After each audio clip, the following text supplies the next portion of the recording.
E aí galera, estamos de volta. Enquanto durar esse isolamento, a gente está trazendo essas aulas online para vocês. E hoje a gente vai trabalhar bioquímica celular 2, tá? Especificamente a parte de ácidos nucleicos e o código genético. Dentro do contexto de ácidos nucleicos, nós vamos ver o ácido desoxirribonucleico, que é o DNA, o ácido ribonucleico, que é o RNA, o código genético com toda a sua informação, o que é que ele faz, para que ele serve, e o processo de síntese de proteínas, tá? Tudo isso a gente deve a esses dois carinhas aí, James Watson e Francis Crick. Eles, em 1953, propuseram aqui, ó, se vocês verem ao fundo, a imagem, ele mostra a estrutura tridimensional de um DNA. A dupla hélice do DNA foi proposta pelo Watson e o Crick, e é o modelo utilizado até hoje dentro da biologia, tá? Nos eucariotos, presta, o eucarioto é quem tem núcleo. O material genético vai estar no interior do núcleo, tá? E esse DNA, ele pode ser duplicado, ele pode ser transcrito e traduzido. Então, dependendo do que a célula estiver fazendo, por exemplo, no processo de mitose ou meiose, eu preciso duplicar meu material genético. Tá? No processo de síntese de proteínas, eu vou fazer o processo de transcrição e tradução. Então, dependendo para o que a célula for utilizar esse material genético, eu tenho aí vias diferentes. Aqui eu tenho uma estrutura plana, tá? Ao invés de dupla hélice, é como se eu tivesse pegado a molécula e distorcido, deixei ela paralela, tá? E eu consigo visualizar aqui um grupamento fosfato, uma pentose, que é um açúcar com 5 carbonos, e mais uma base nitrogenada. Essa estrutura aqui recebe o nome de nucleotídeo. Como eu tenho vários nucleotídeos aqui, tá? Uma cadeia de DNA, tanto quanto a de RNA também, é chamada de cadeia polinucleotídica, certo? Aonde eu vou ter as bases nitrogenadas ligadas entre si e as pentoses de um mesmo filamento ligados por meio do grupamento fosfato. Daí, essa ligação, a gente consegue ver aqui, ó. Eu tenho o fosfato, a pentose, a base nitrogenada está aqui, sendo que os nucleotídeos da mesma cadeia, eles estão ligados entre si, ó, através do grupamento fosfato. Tá? Essa ligação é chamada ligação fosfatídica. Bases nitrogenadas específicas do DNA, adenina, guanina, citosina e timina. Essas bases são divididas em púricas e pirimídicas. A gente vai ver daqui a pouco o que são essas duas bases aí, esses tipos de base, púrica e pirimídica, tá? Adenina e guanina são púricas, citosina, timina e mais uma terceira, que é a uracila, tá? Também é pirimídica, sendo que a uracila não entra aqui porque a gente está falando de DNA. Uracila, ela é uma base exclusiva do RNA. Então, sempre eu vou ter uma base púrica ligada a uma pirimídica. Por exemplo, a adenina é uma base púrica, está ligada à timina, que é uma base pirimídica. A citosina é uma base pirimídica, está aqui, ó. E ela está ligada à guanina, que é uma base púrica. Adenina e timina formam entre si, ó, tem dois tracinhos, isso significa que são duas pontes ou duas ligações de hidrogênio, enquanto que citosina e guanina formam 3 ligações de hidrogênio. Tá? A estrutura química dos componentes ácidos nucleicos, digo, o fosfato, como eu havia falado anteriormente, e as pentoses. Tá? Eu tenho a desoxirribose e a ribose. E aí eu posso ter o ácido desoxirribonucleico e o ácido ribonucleico. Daí vocês estão vendo aí de onde deriva o termo DNA e RNA. E se vocês olharem essas duas moléculas aqui, a gente vai ter uma diferença mínima, tá? Olha o carbono 2 aqui e o carbono 2 aqui. Aqui o carbono 2 está ligado apenas a um hidrogênio e aqui eu tenho uma hidroxila. Ou seja, aqui eu tenho um oxigênio a menos. Então, desoxirribose. É como se eu tivesse tirado um oxigênio da ribose.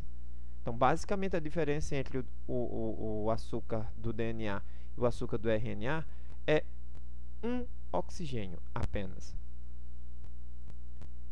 Em relação às bases nitrogenadas, as púricas elas são formadas por duas cadeias ligadas entre si, as pirimídicas, uma única cadeia, certo? Então, guanina e adenina, duas cadeias púricas. Citosina, timina, que a gente já viu, e a uracila ou uracil, tanto faz, que é a base específica do RNA, são bases pirimídicas. Lembrando, sempre eu vou ter uma base púrica ligada a uma pirimídica. A adenina vai estar ligada com timina, guanina vai estar ligada com citosina, e no RNA, a timina ela vai ser substituída pela uracila, ou seja, não existe timina no RNA. E aonde ela estivesse, a gente vai substituí-la pela uracila, tá?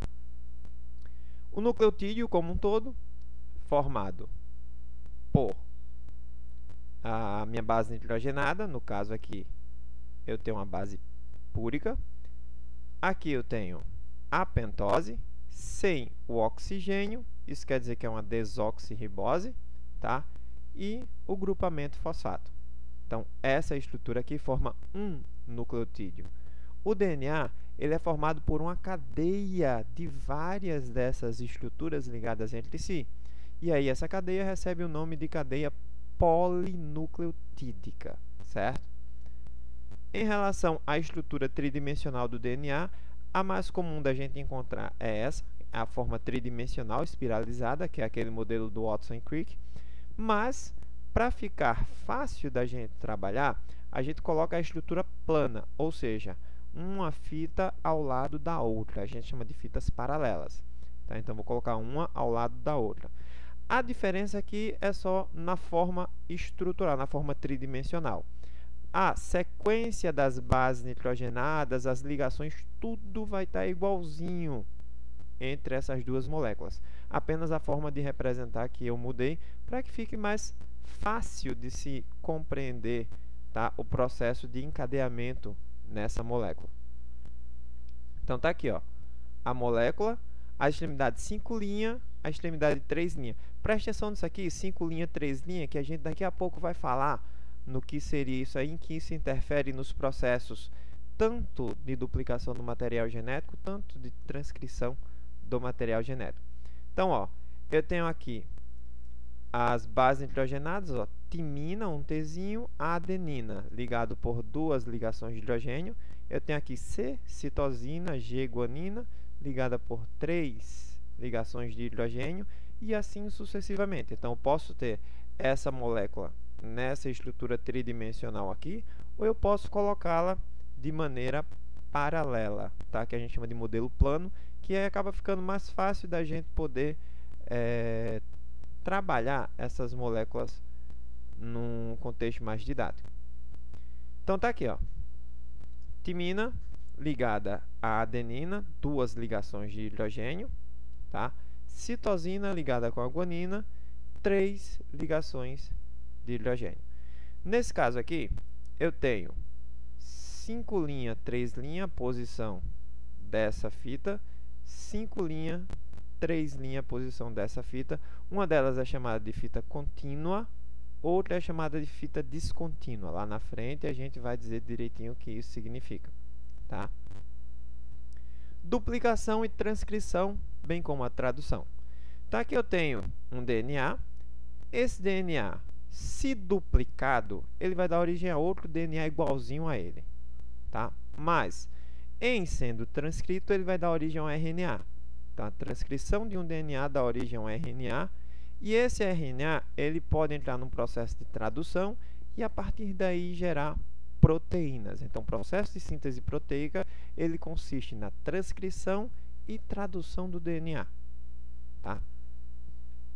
Em relação à replicação do DNA, então, replisomo ou sistema de DNA replicase, eu vou ter, primeiro, que desenovelar a dupla hélice para separar as fitas. Quem vai fazer isso aí é uma enzima chamada DNA helicase, tá? Eu vou ter que manter o DNA desenovelado. Daí eu tenho proteínas estabilizadoras, tá? Que é o SSB, que vem do inglês, Single Standard Binding Protein, tá? E a RPA, que é a Replication Protein A. Isso falando em eucariotos, tá? E depois eu tenho que ter o superenovelamento para poder anular a tensão. Por quê? Se eu começo a desenovelar, isso vai criar uma tensão na molécula e essa molécula pode simplesmente se partir, se quebrar, certo? E quem vai fazer com que essa molécula ela não chegue a se romper é uma outra enzima chamada de topoisomerase, que é essa proteína, essa enzimazinha aqui, desculpa, tá? Então vamos lá. 4. As iniciases, tá? Ou proteínas de inicialização, elas vão indicar o início do processo de duplicação. A DNA polimerase, a gente vai ter a 1, polimerase 2, polimerase 3, tá? Que sempre vai fazer o processo de duplicação no sentido 5' 3'. Então, quem for 5' 3' é chamado de fita contínua. Quem for 3', 5' vai ser a fita descontínua. Então, uma das fitas vai ser sintetizada daqui para cá e a outra vai ser sintetizada daqui para cá. Sendo que como a abertura se dá a partir da extremidade, tá? Então, aqui vão ser formados pequenos fragmentos chamados de fragmentos de Okazaki, tá? Ou seja, essa fita aqui, chamada de fita descontínua, ela vai ser sintetizada aos poucos, parte por parte, e depois essas pequenas partes, chamadas de fragmentos de Okazaki, elas vão ser ligadas entre si para poder formar a molécula completa, certo? Então, após a adição de um nucleotídeo DNA polimerase, ele dissocia o molde para adicionar outro nucleotídeo. Aí vai ter a dissociação, que é a quebra, e a reassociação, que é quando eu pego novos nucleotídeos, começo a inserir e forma outra cadeia aqui do ladinho, ó, certo? Então, o número médio de nucleotídeos adicionados antes que a polimerase dissocie, tá? Essa processividade é variável, eu não tenho um número específico, mas na fita contínua, ela é muito mais rápida do que na fita descontínua, porque aqui eu vou fazer o processo completo e contínuo. Aqui eu vou ter que fazer o processo pedacinho por pedacinho, tá? Que são chamados fragmentos de Okazaki.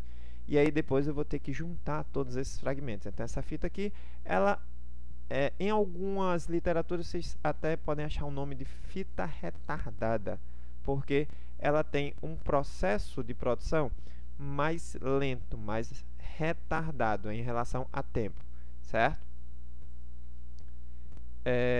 Outra, o DNA ele tem que ser produzido igualzinho ao que ele já existia anteriormente. Se tiver algum tipo de alteração, isso caracteriza uma alteração genética, e essa alteração genética é chamada de mutação. E essas mutações podem trazer problemas para o indivíduo. Então, o próprio DNA, durante o processo de duplicação, tem mecanismos de reparo por meio da DNA polimerase. Então, ele está dando aqui um exemplo, onde a DNA polimerase está inserindo, vai inserindo, vai inserindo, sendo que aqui, ó, tem timina e aqui tem guanina. Guanina não vai emparelhar nunca com timina. Guanina vai emparelhar com adenina. Então, o que é que ele vai fazer? Vai pegar esse fragmento aqui, que seria essa base incorreta, vai retirar e vai colocar no lugar dele a base correta, que é a base de adenina. E a partir daí, continuar o processo, evitando assim erros, que no caso são as mutações. Pode passar uma alteração dessa, pode passar um errozinho desapercebido? Sim. Sendo que se aqui tem guanina, aqui tem que ter a base que seja complementar à guanina, ou seja, a citosina. Eu não posso simplesmente colocar bases que não sejam compatíveis, tá? Então, esse sistema de reparo, ele vai pegar esses pareamentos errados, que são instáveis, e aí a molécula ela vai ter dobras espaciais, e aí a DNA polimerase vem lá, tira isso que está errado, coloca, insere no local a base correta, tá? Então, tá aqui, ó, replicação do DNA, processo semiconservativo. Então, eu tenho o DNA aqui que eu chamo de DNA mãe ou DNA inicial, que está em vermelho, certo? E aqui eu tenho as moléculas que eu chamo de moléculas filhas, uma em azul, outra em verde. Então, o DNA mãe vai servir como molde, essa fita aqui vai servir como molde para a síntese dessa fitazinha azul, e essa fitazinha aqui vai servir como molde para a fita verde. De modo que ao final eu vou ter o dobro do material genético, mas com a mesma informação. Eu não vou ter nenhum tipo de alteração no que diz respeito à informação que esse material genético ele está levando, tá? A replicação, como eu disse a vocês, a fita líder ou a fita contínua, ela vai ser produzida de forma contínua, constante, e a fita, ó, até o nome está aqui, ó, fita retardada, ou seja, ela tem fragmentos de Okazaki. Então vai ser produzido esses pedacinhos aqui, ó, e esses pedacinhos vão sendo colocados aos poucos, tá? Então esses fragmentos, eles fazem com que essa fita aqui, tá, ela tenha um processo de produção um pouquinho mais lento que a fita que é a fita líder ou a fita contínua. Então aqui está mostrando a síntese das cadeias de DNA, a contínua e a descontínua, certo? Então, aqui, ó, DNA polimerase vem e quebra tudo, começa a abrir, tá, a dupla hélice. E aí aqui eu tenho uma fita que vai sendo sintetizada de maneira contínua, e essa aqui, ó, vai começar esse fragmento a ser produzido. Aqui eu continuo na fita líder, só que aqui eu já não tenho, tá vendo? Daí, ó, a fita líder prossegue, outro fragmento de Okazaki começa aqui para poder se ligar ao que anteriormente já estava pronto, e assim sucessivamente, tá? Então chega ao final, aonde eu tenho essa fita líder avançando bastante e a outra, ó, ainda está em processo de produção. Por isso que ela é chamada de fita retardada. Então ela tem esse tempozinho de produção um pouquinho menor, tá? Em relação à replicação, eu tenho as enzimas DNA iniciase ou primase, tá? Então sintetiza o fragmento de RNA iniciador. A helicase, que vai desenrolar a dupla hélice, quebrando aquela tensão que a gente falou anteriormente. A polimerase 1 e 3 adiciona ou remove nucleotídeo, a remoção quando tem algum nucleotídeo errado, tá? DNA topoisomerase ou DNA girase também, tá? Pode receber esses dois nomes. Ela vai evitar o superdobramento da hélice, evitando assim que ela quebre, tá? E a DNA ligase, que é quem vai unir os fragmentos de Okazaki, ou seja, quem vai unir aqueles fragmentozinhos da fita descontínua, tá? Principais polimerases, eu tenho a polimerase 1, tá? A enzima principal no processo de reparo do DNA. A DNA polimerase 2 é ela quem vai no local para realizar o reparo, tá? A DNA polimerase 1 identifica, a 2 é quem faz o reparo, e a DNA polimerase 3 vai ser a enzima de replicação do DNA, ela que vai estar colocando, inserindo ali os nucleotídeos específicos de cada uma das fitas. Então, basicamente eu tenho isso aqui, ó. Um DNA, ele replica da origem a 2 DNAs iguais a ele. Se esses dois replicam, dá origem a 4. Se esses 4 replicam, dão origem a 8 e assim sucessivamente. Mas se eu pegar e fizer uma análise genética desse fragmento de material genético aqui, ele vai ser exatamente igual a esse aqui, que a gente chama de DNA inicial ou DNA mãe, tá? Em relação à transcrição, transcrição é um processo em que eu vou produzir RNA a partir do DNA, sendo que o RNA é uma fita simples, tá? E tem a uracila em substituição à timina. Lembrem-se desses dois pequenos detalhes aí, tá? Então, o que vai acontecer na transcrição? Eu tenho aqui o DNA, eu vou separar o DNA e a fita de DNA vai servir como molde para a síntese de um RNA, tá? Lembrando, ó, aqui tem a adenina. A adenina no DNA vai ligar com timina, tá aqui em azul, sendo que aqui eu estou produzindo uma cadeia de RNA. Daí a adenina, ela vai emparelhar com a uracila ou uracil, tanto faz. Então, adenina com uracila, citosina guanina, timina com adenina. No final das contas, tá? esse fragmento de RNA que foi produzido, ele vai ser liberado e o DNA volta a seu estado inicial. Tá? Então, pode ver que dessa molécula aqui para essa molécula aqui não tem diferença nenhuma, mas o RNA foi produzido a partir dessa fita molde aqui, certo? Então, as funções. Eu tenho a RNA polimerase, que tem como função desenrolar. Preste atenção. Quando eu estava falando de duplicação do material genético, eu estava falando DNA polimerase. Agora que eu estou falando do processo de síntese proteica, e a síntese ela tem a transcrição e tradução, eu vou falar da RNA polimerase. Então, a RNA polimerase vai desenrolar o DNA, vai manter as fitas de DNA separadas até que o RNA seja sintetizado, vai catalisar a adição de ribonucleotídeos. O que é isso? As bases hidrogenadas do RNA, tá? A essa cadeia de RNA que vai ser produzida e vai se ajustar a progressão desse DNA, ou seja, a produção desse DNA, ajustando-se a quaisquer fatores, forma tridimensional, caso haja algum tipo de necessidade. Daí aqui, ó, eu tenho o sítio de inicialização, tá? Tenho dois sítios de inicialização. Eu tenho a síntese iniciando sentido 5' 3'. Então, eu estou tendo a ampliação, ou seja, o crescimento do meu RNA. Depois, esse RNA ele vai sair e o DNA volta ao seu estado inicial com duas fitas. Uma posição 5', 3', outra posição 3', 5', certo? Então, basicamente, eu vou pegar o DNA, eu vou separar o DNA, vou pegar uma das fitas do DNA e utilizá-la para sintetizar o meu RNA e depois eu junto as fitas de DNA de novo. Nada aconteceu ao DNA. Tipos de RNA polimerases, tá? Eu tenho a RNA polimerase 1, então ela vai estar no núcleo e ela vai transcrever o rRNA. O que é isso? RNA ribossômico.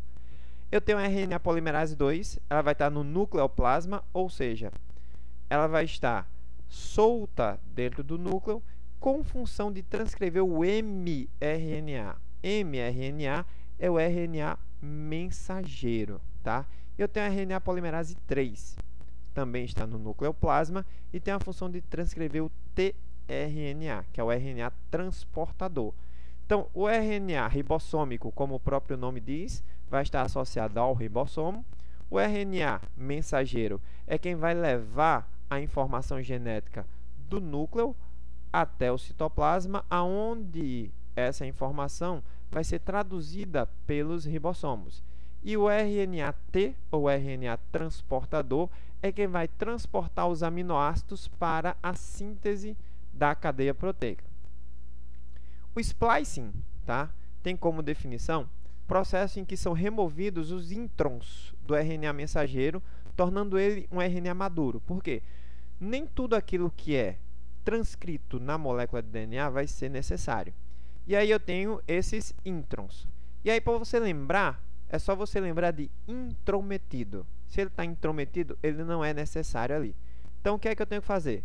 Eu tenho que tirar os intrometidos, tá? Então, aqui eu tenho um exon, aqui eu tenho um outro exon, aqui eu tenho um outro exon, e no meio deles eu tenho os introns. Então, eu tenho que remover isso aqui, remover isso aqui. Ao remover, eu formo uma estrutura de RNA contínua, onde eu tenho apenas o RNA codificante, ou seja, aquele que vai ser utilizado. O que está nas extremidades não tem problema nenhum. O problema é se eu tiver alguma parte não codificante no meio do meu RNA. Por isso que ele é chamado de intron, ou seja, está entre o meu RNA mensageiro. Então, esse aqui, que ainda não está pronto, é chamado de pré-RNA mensageiro. Esse aqui é o RNA mensageiro já pronto.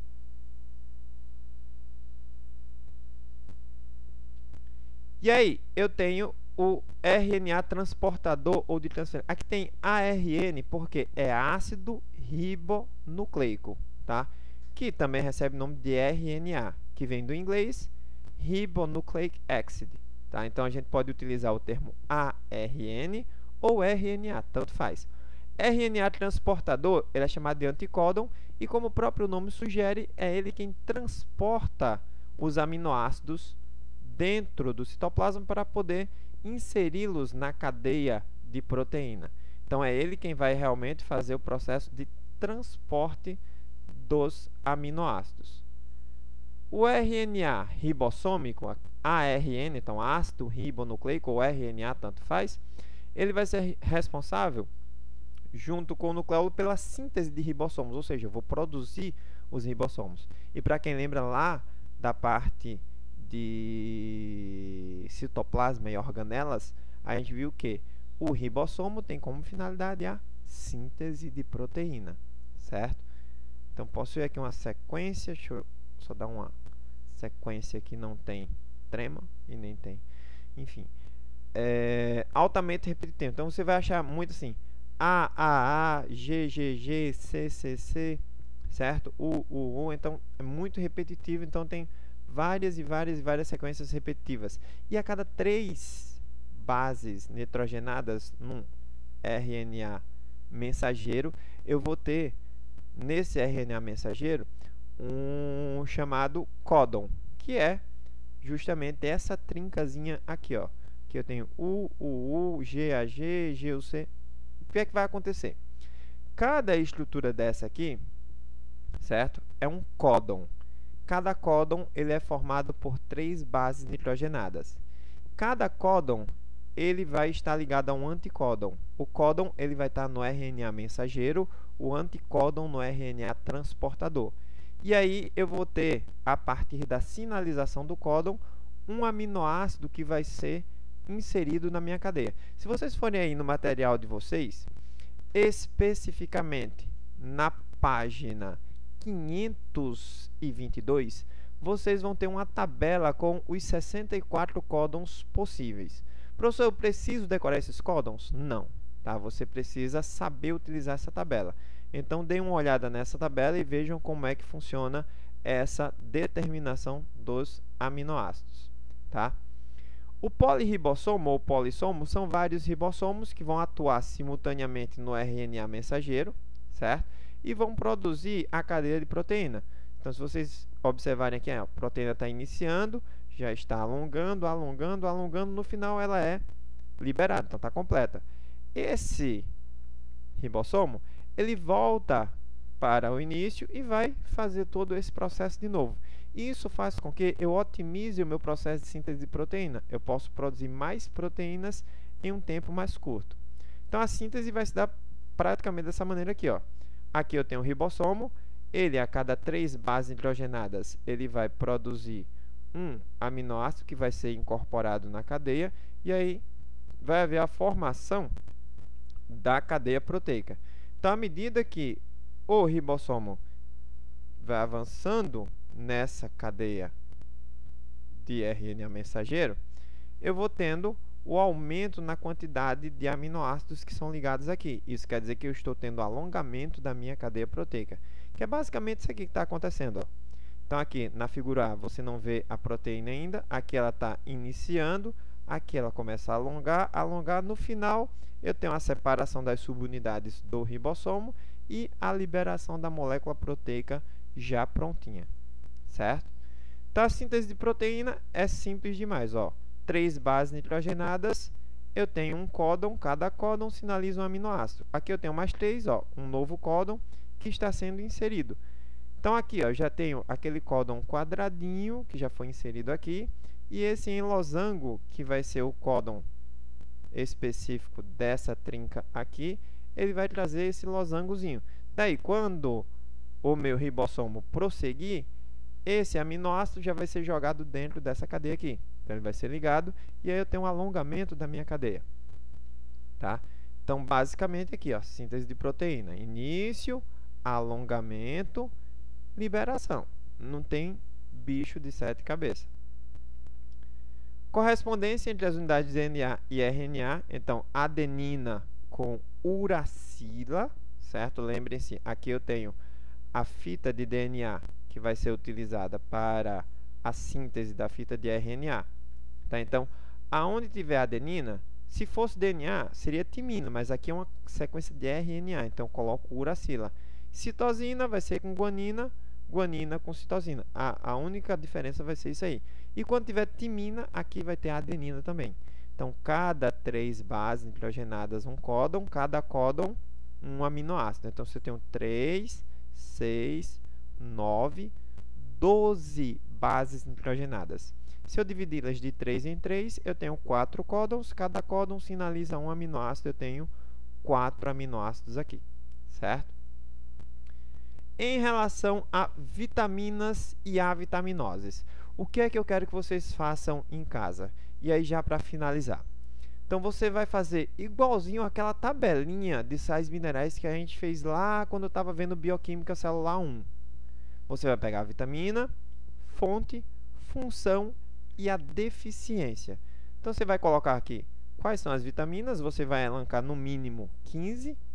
Vai colocar a fonte, ou seja, que tipo de alimento eu encontro vitamina A vitamina C, a vitamina D, as do complexo B, B1, B2, e aí você vai colocando, tá? Coloca a função. O que é que a vitamina A faz no teu organismo? Qual que é a função dela? Tá? E se eu não tenho vitamina A o suficiente, o que isso causa no meu organismo? Ou seja, a deficiência. A deficiência ela é chamada de avitaminose, tá?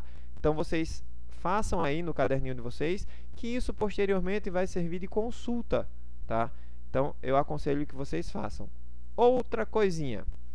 Módulo 1, certo? Atividade entre as páginas 527 e 531. Vocês já vão adiantando aí, quando nós voltarmos presencialmente, eu vou pegar esses materiais com vocês. E mais uma coisinha, tá? Vai estar aberta na plataforma do SAI, certo? A atividade relacionada a esse conteúdo de Bioquímica Celular 2. Beleza, gente? Vamos ficando por aqui, certo? Próxima semana vamos estar juntos de novo. A atividade vai estar lá na plataforma. Caso vocês tenham alguma dúvida, caso vocês queiram de alguma forma entrar em contato, coloquem lá no grupo, certo? As dúvidas que vocês tiverem, no grupo de WhatsApp da escola. E aí, na medida do possível, a gente vai tirando as dúvidas de vocês. Beleza? Beijão, um abraço para todos e até a próxima semana.